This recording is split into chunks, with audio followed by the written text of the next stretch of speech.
All right, welcome back. This is part 2 of Know Thy Hand. And we're going to get into the workbook. All right, let's do this.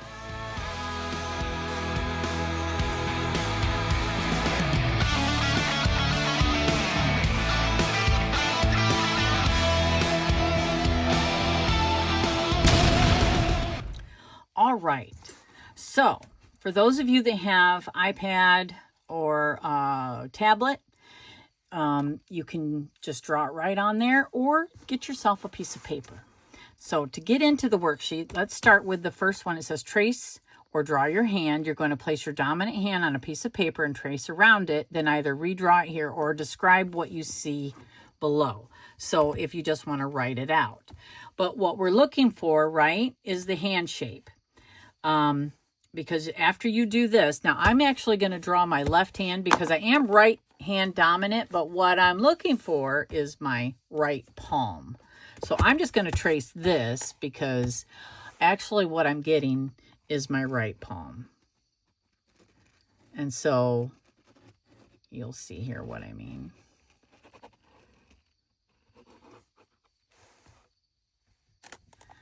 That looks like my right palm. You know what I mean? So it's just a lot easier for me to trace that way than try to yeah, anyway, you know. And I will tell you, my rule of thumb is that if I toss something at you, whatever hand you instinctively catch it with is going to be your more dominant. And I would start there. A lot of people are ambidextrous. So we'll talk about that at the end of all of this 4-part series. Actually, it's going to be like 8 parts altogether, but we'll talk about that more in the end. A person that is ambidextrous or left-handed, I see potential in both. And when I say potential, it's who you are now, right? It's who you are now. So I see that in both hands. And I am not your typical palm reader. I'm just not. There's a lot of psychology, but I am teaching you the basics. So yeah, let's just, what we're doing right now is establishing the shape of your hand. So you did that, right? That's number 1, and that's why I left so much space for you. So number 2, this is what we're going to establish, is you're going to identify your hand shape. And we talked about that in the first video. You're going to see if you have a rectangular shaped palm or a square palm, and then you're going to measure your fingers against your palm. So my fingers are shorter than my rectangular palm. That puts me in the fire category. So that's a fire hand. Now again, there are a lot more details. Like I also have on here mixed philosophic, which is a combination or unique configuration, which shows complexity and integration. So what that means, honestly, is if this could almost be a square palm with my short fingers, okay? That would put me in earth category. So that would definitely be a mixed hand. So if you question whether your hand's like, say, you don't know if your hand is quite square or rectangular, and I could see that with someone that has a similar type palm shape as myself. I can tell that my hand is longer here than it is here. I can tell that by looking at it. Because here is the top point of my hand. It's the top point of your palm. And here's the bottom. It's definitely longer than it is this way. And it's hard to get, you can look at your wrist, right? But it's hard to get the size of your palm down here. So I'm really looking at this line, this imaginary line that goes across my fingers here, and the imaginary line here. It's a rectangle for me. But if for anyone questioning that, and then say your fingers are like the same length, if they were the same length, then you would be questioning, are my fingers long? Are they short or whatever? I would automatically say, if you're questioning, if you can't make a distinct deduction or of what you are. You know what I mean? If it doesn't quite fall into these, I would say that puts you in the mixed category. And then you will see more of your elements and personality show up as you go through these weeks. So, okay, so we've established that I am in the fire category. And I have a little bit of earth, you know, but we'll stick with fire hand right now. But there's definitely some earthy qualities in there. So now we're going to look at the mounts. I have in the worksheet, you will see the mount of Venus is at the base of the thumb. Mount of Luna is the outer palm base. Mount of Jupiter under the index finger. So let's go through these, and I will mark these on my paper so that you will see. Okay, so Venus is here. It encompasses it's by the thumb. All right, and then you have Luna, or the moon, which is this bottom half down here. Then you have Jupiter underneath the index. Then Saturn is interesting, okay, because you actually have two mounts right here. If you look at mine, right underneath my Saturn, it feels like there is no mount there because my mounts are actually here and here, right? So I learned in the beginning that these two mounts are Apollo and that Saturn has kind of a dip, you know what I mean? So honestly, that feels right to me. So some people do have a mount here. But for myself, Apollo is like these two mounts here, and then Saturn is kind of like almost non-existent between here, which is, honestly, I see a lot of hands like that. So I'm going to say that if you do have a mount here, then more than likely you have a mount that falls, right, like if you have a mount that falls right underneath Saturn, I would take that as that is your Saturn. But if you have two that are directly underneath this ring finger, then I would say that's Apollo, because otherwise it's not like Saturn. You know, I think that all palms are different, but for me, this is Saturn and these two are Apollo. It would be interesting to see what you find, because this has pretty much been the standard for me in all palms, and it is originally what I learned. But I did wonder at one time, and I think I have videos saying that maybe Saturn is actually closer to Apollo and that everything is shifted in your hand. But I don't think I really believe that anymore. I'm very progressive in my thought process. Like I'm open, like I challenge myself all the time and I question my beliefs all the time. Not because I don't have a standard belief, but it's because I'm open to learning. You know, I don't close myself off to new information because I'm sorry, information changes all the time. So this is where I am at right now. I think that these two mounts right here are Apollo, and not having a mount here is actually more along the lines of what I think Saturn actually looks like. I think Saturn is a lot like the plane of Mars, which we'll get into that too.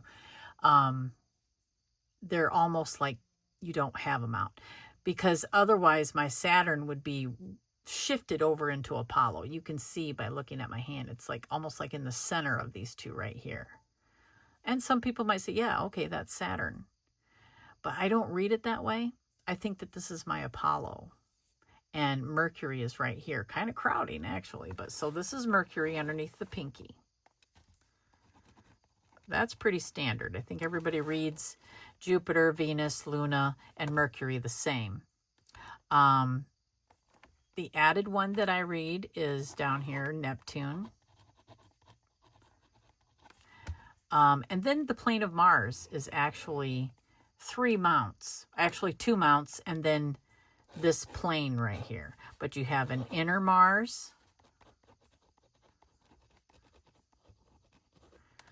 which is actually right here. It looks like, some people, it looks like they have one big mount, but this is actually inner Mars right here, right between the thumb and the index. So you've got Jupiter, inner Mars, and then Venus.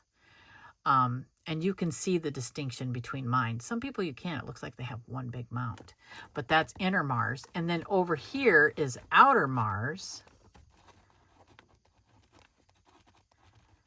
And that's the same. Like mine, you can't really see a difference between my outer Mars and my Luna, my moon. So they do look like they are one big mount. And same with my Neptune. It's you can see a little bit of a distinction. In this hand, you can't. I mean, my Neptune just looks like that's one big mount, like all 3 of these are connected. Where here you can see a little bit of a distinction. But this here is, the center is called the plane of Mars. And that's right in Write down what they are by touching and feeling them. We'll start with Venus. Again, I'm looking at my right hand. Venus is very firm, so I will write firm, because you're trying to figure out if it's firm or spongy. So firm, a little bit spongy, firm, firm. Apollo's a little spongy, and Saturn is just really not there. Neptune is very firm. And then I want you to go through and decide which one in the hand is the biggest. For me, it is, I mean, it's a very close second between, like, you know, where it looks like these are all one, right? But I have to pick between the moon, I think, my Neptune, and Jupiter and Mercury. So I'm going to say my moon would be number 1, and you're going to number them with the 1 being the largest. So I would say the moon is 1, possibly between Neptune and these 2 would be my, I almost think Jupiter, because Jupiter is kind of crowding my Saturn. We'll go 2, 3, 4, 5, and then again, Apollo is 2, right? 6, and then you've got your inner and outer, 7. Yeah, see, actually there are, because if you count, your inner all through there, I would count that as, that's actually going to add a little bit. So I do have 1 through 8. Let's cross that out, okay? Because you're going to end up having more, right? So there's going to be actually 8, 9, 10. There's going to be 10 because there's 2 more on your Mars. No, because plane of Mars should be, unless you've got a really fleshy palm, you know what I mean? And it's like you can't see a like a dip here, then that really means that the plane of Mars is exaggerated and large. So you might want to add it. But again, actually, I think that it would just be an extra one, and that would be your inner and outer. So that would add an extra. So you're going to have like 9. And like I said, unless this is extremely huge, and I guess it would be, you know, because Saturn is almost non-existent and it's added in here. So I think you get the point, right?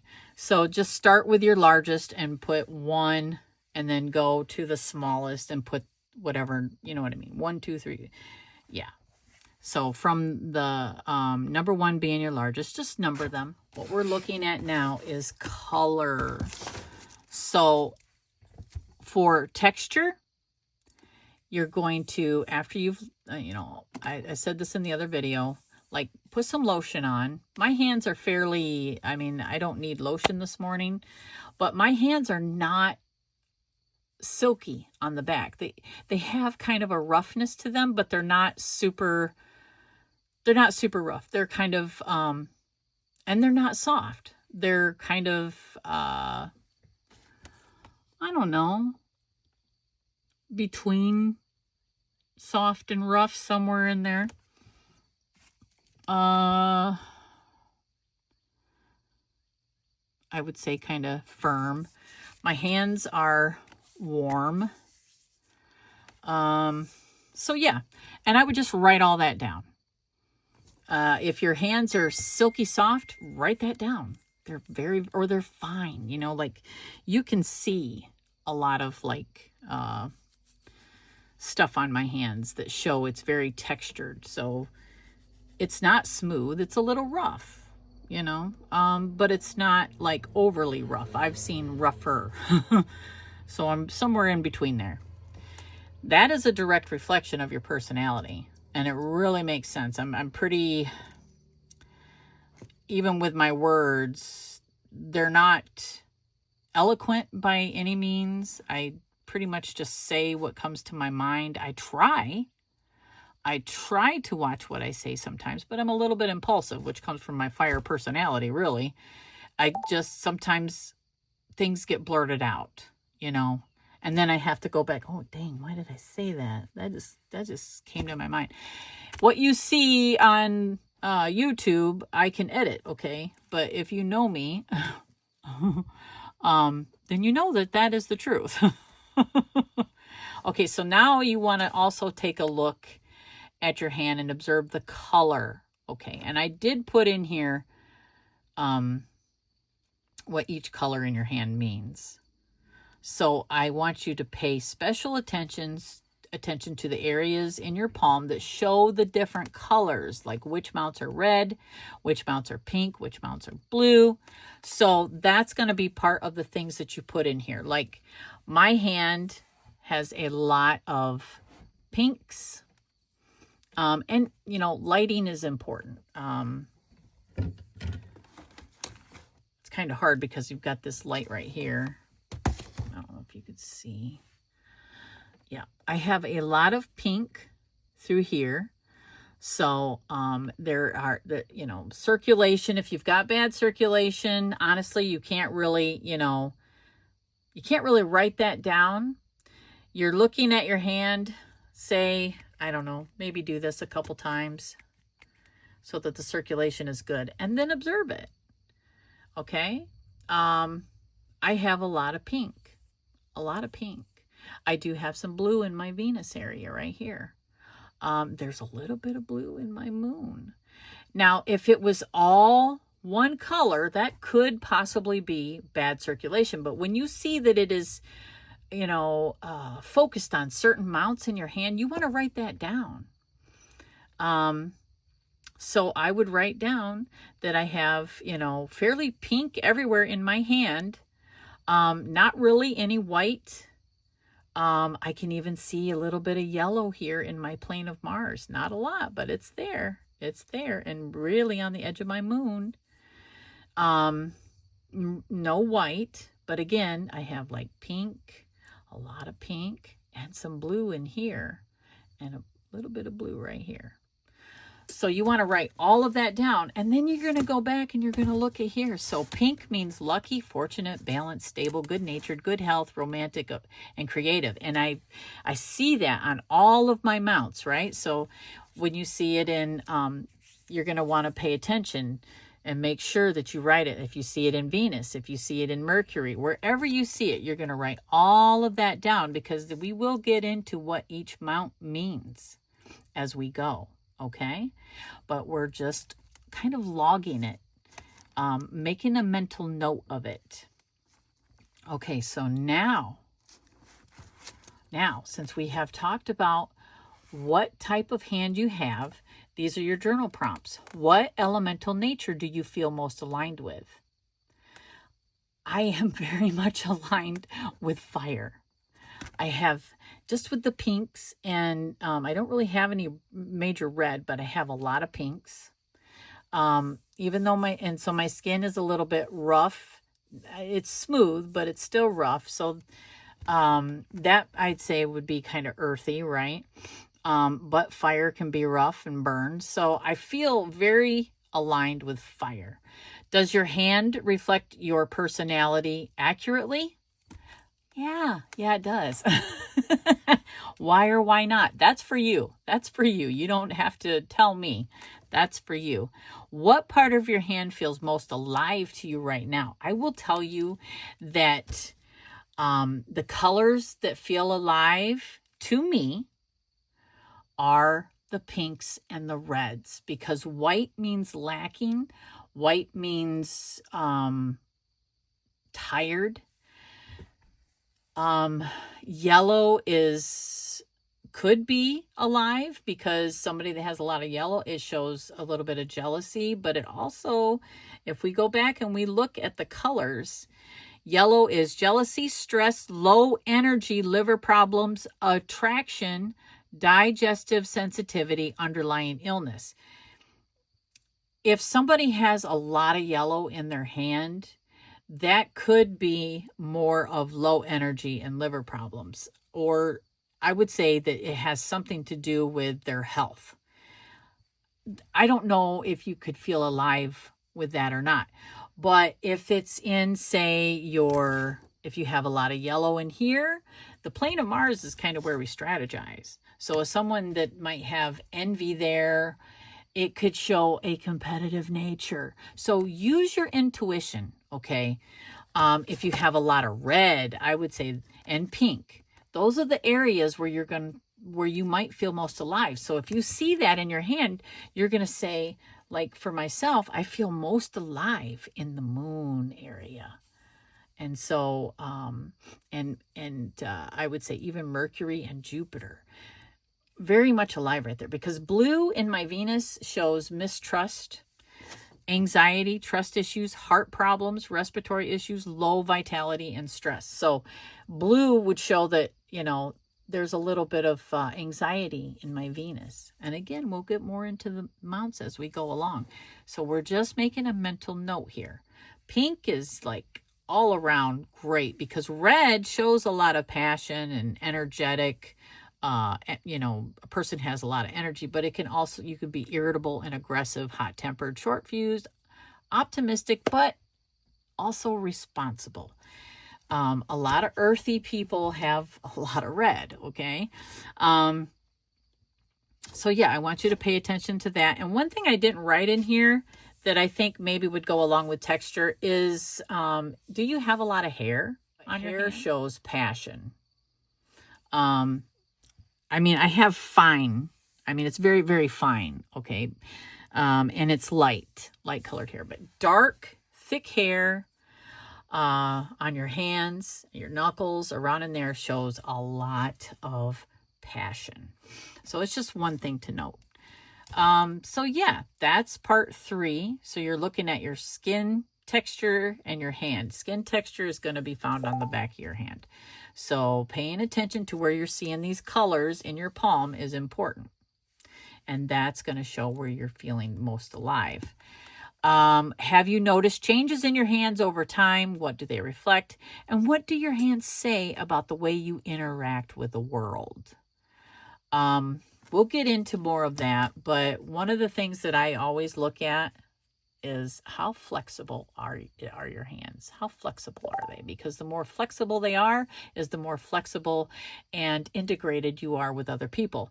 The more you're closed off, and say you kind of, you're one of these people that kind of keep your hands in, that shows that you're closed off, that you're not as flexible. So that really has a lot to do with how you interact with the world. Fire, I see a lot.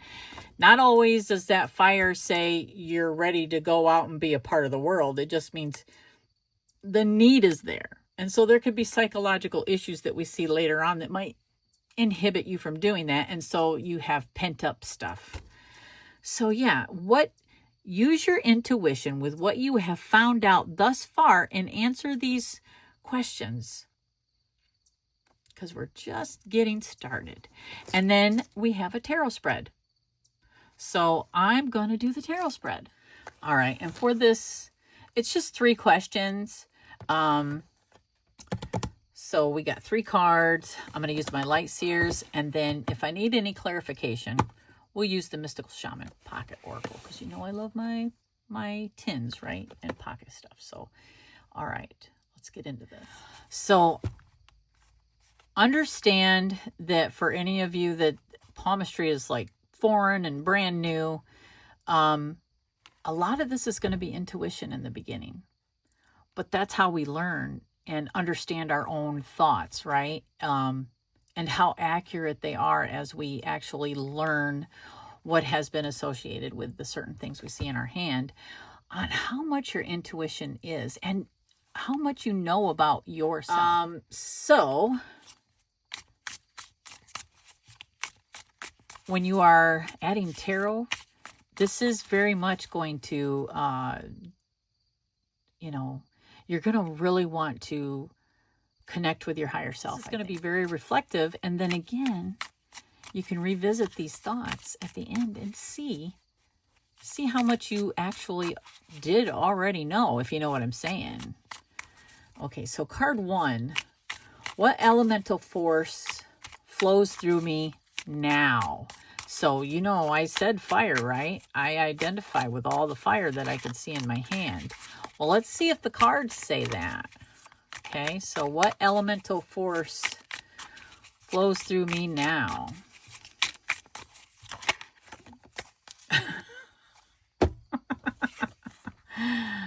Yeah, absolutely. Look at that. 3 of Wands. Interesting. I'd say that's right on the money there. Okay, so I don't really need clarification. I'd say that was validating my own thoughts there. So what am I being asked to recognize about my core nature? Okay, because yeah, this is important. This is an important question. What am I being asked to recognize about my core nature? Did one of those just turn over? Oh, a lot of them did. Okay, so that's a lot. How about 1 or 2 cards at the most? What am I being asked to recognize about? Boy, there's that stalker card again. Make sure there weren't any more. Wow. Stay balanced, and not just in my, it's everything. It's everything. It's my inner and outer worlds. It's pretty interesting that come up again. It's everything. It's everything that I am trying to accomplish. So my core nature is to want to do it all, right? Honestly, it is that. It's wanting to do it all. And understanding that my spiritual and my mundane, it's all one. And if I keeping a balance through my spiritual self in the mundane is again so important. And so I feel like my higher self is reminding me of that. My fire can burn, right? It can burn just as much as it can, recreate something. Yeah, wow. I don't think I need any clarification on that either. What inner gift lies just beneath the surface of my personality? We didn't really get into that yet. What inner gift lies just beneath the surface of my personality? What inner gift lies?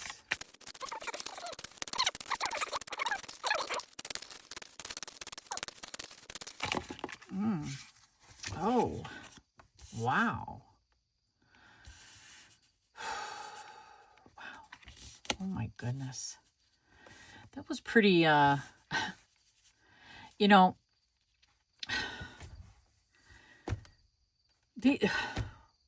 holy crap, my higher self is calling me out right now, okay? And for anyone that knows me on a personal level, you know that this is so true. It's like, really?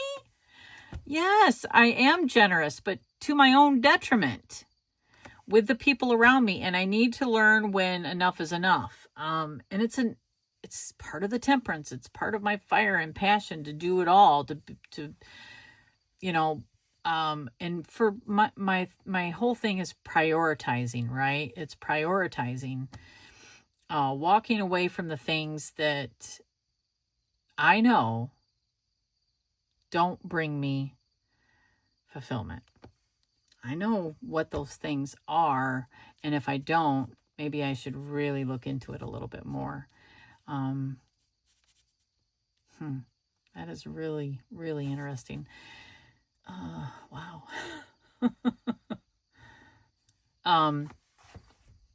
Yeah, and I don't even know. I mean, yeah, I can see that in my hands, but that's more something to take into consideration as we go through learning about ourselves. It's going to fine tune that for us, understanding. Like, palmistry is like second nature for me, so I don't really, but you will, and this is really going to speak to you. It's going to tell you something that you might be looking for. It's going to guide you through your learning about your hands and stuff. So I think I will pull a oracle just to kind of top it off. Just see if there's anything like a message, just kind of to help.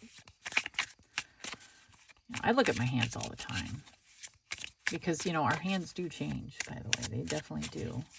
The lines and the little fine lines and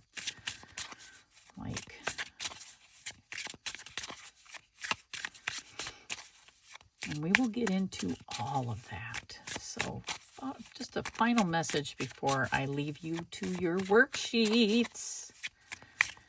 And again, if you want to, video any as you're working through your worksheet, or just prepare a response that just, tell me what you learned in your first session. You don't have to go into great detail about showing people the colors of your hands and stuff like that. You don't have to do that.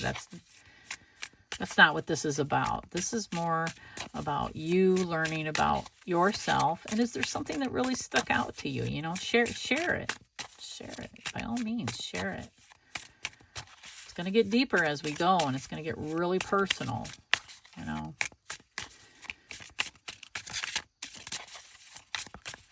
This is for you and no one else. So the things that you share here are just going to be something you feel inclined to share. Oh, come on. Okay, I think maybe I'm just going to have to pick some. Nope, there we go. Ooh, lightning. Well, let's see. What does lightning have to say? That's 30.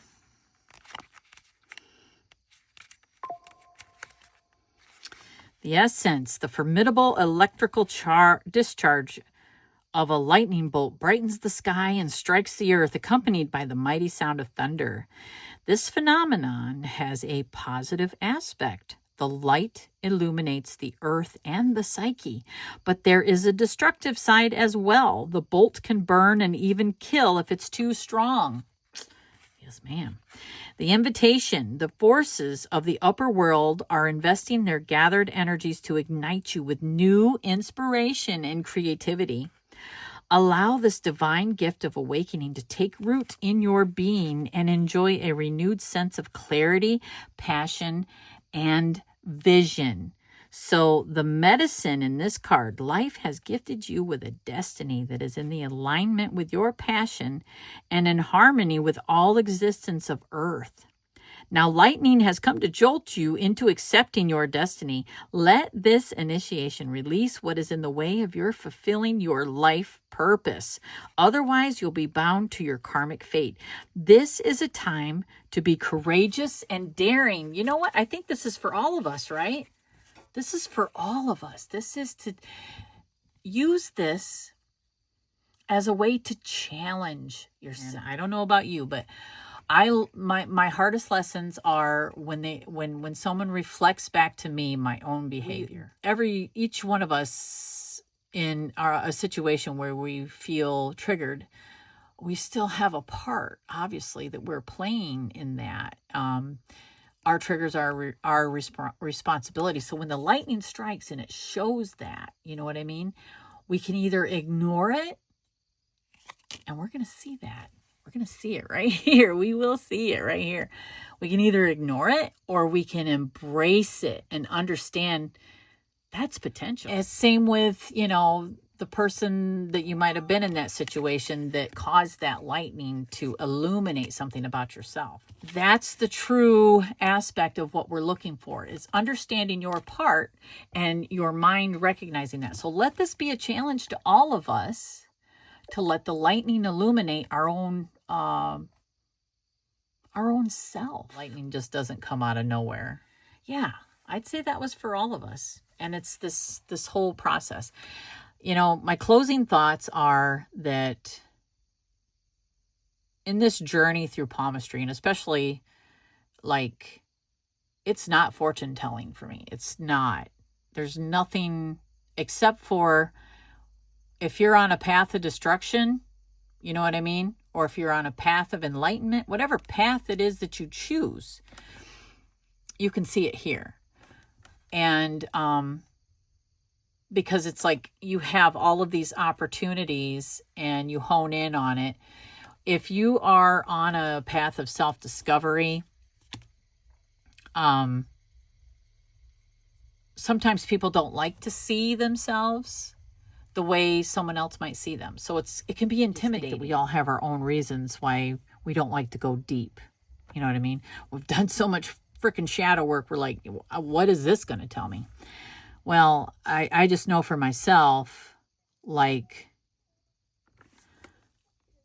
I would have identified with more earthiness, you know, intellectual type things. And here all of a sudden I see, oh my gosh, there's this fire that is like really dominant in my personality.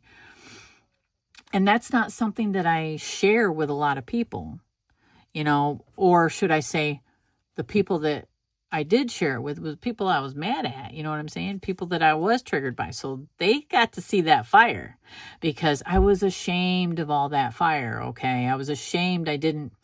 Not the passion, not all that, but the, how aggressive fire can be and fire can burn. I was ashamed of all of those qualities, not understanding that fire is beautiful. Fire can transform. Fire has the ability to make things new, you know, and it has to burn it down first to do that. So, I mean, and fire has so many beautiful qualities, but I was so ashamed of the shadow aspect of it that I really pushed that shit down. So, and then to see it in my hand, I'm like, no. And then I'm like, okay, well, I guess that was a lie because it's right there and she's there and I might as well accept her and integrate her, right? It's that kind of stuff. So I'm long-winded in trying to explain shit, but that's, and a lot of people don't like to see things about themselves that they don't like. They only admit things as a convenience. And I'm saying it because I did it. You know, I'm only going to admit things, you know, and this isn't about admitting it to the world. It's about admitting it to yourself and going from there. So yeah, when people see, you know, this is shadow work, it is. It really is. And it is, you know, but it's more than that. It's so much more than that. Okay, I'm going to end that there because, oh my goodness, if you got through this, thank you so much for being here with me. And I will see you in week 2 and have fun. Have fun learning about yourself because this is just initiatory. We aren't even getting into the deep stuff yet. All right. I love you guys. And thank you so much for being there.